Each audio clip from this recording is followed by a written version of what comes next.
Real conversation number 4. Doctor's appointment. Part. Registration. Scene. Lisa approaches the front desk. Good morning. Do you have an appointment? Yes, I do. My name is Lisa Smith. Lisa Smith. Okay. I see it. You're scheduled for 10:15 with Dr. Evans. Can I please see your ID and insurance card?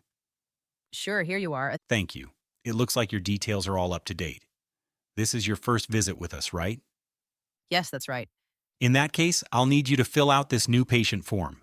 It's just some basic information about your medical history and contact details. Oh, okay. Is it long? Not at all. It should only take a few minutes. Once you're finished, please return it to me. Then you can have a seat in the waiting area.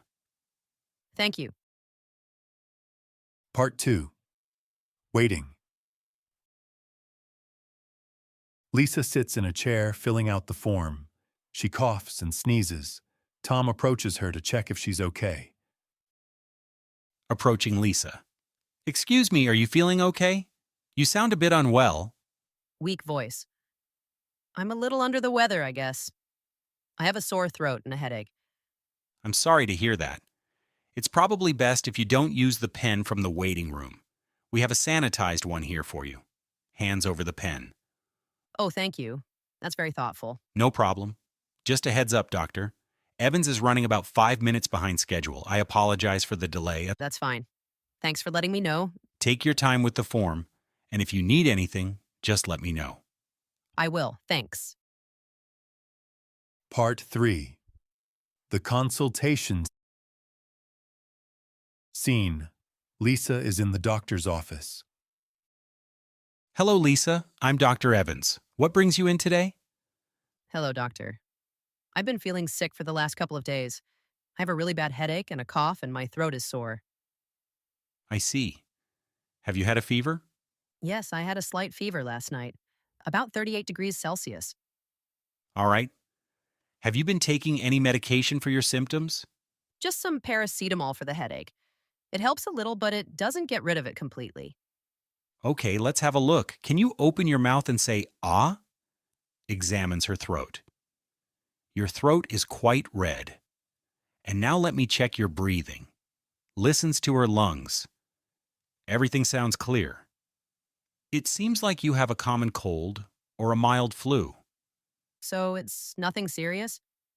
No, it doesn't appear to be. The best thing you can do is rest, drink plenty of fluids, and get enough sleep.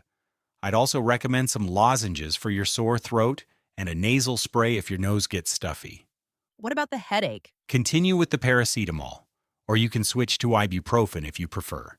Just make sure to follow the dosage instructions on the package. Okay, thank you so much. How long do you think it will take for me to feel better? Your symptoms should start to improve within the next 3 to 5 days. If you're not feeling better after a week, or if your symptoms get worse, please call the clinic. All right, I will. Thank you, doctor. Evans. You're welcome, Lisa. Take care. Useful phrases to learn. Phrase number 1. I'm a little under the weather. When to use. A common, polite, and slightly informal way to say that you are feeling ill, but not seriously sick. Example: I won't be able to join the call this morning. I'm feeling a little under the weather. Phrase number 2. Someone is running about time, behind schedule. When to use. A professional way to inform someone about a delay for an appointment, meeting, or service. Example: We apologize for the inconvenience, but the train is running about 15 minutes behind schedule. Phrase number 3. Thanks for letting me know. When to use. A polite and standard response when someone gives you new information, an update, or news about a change, like a delay.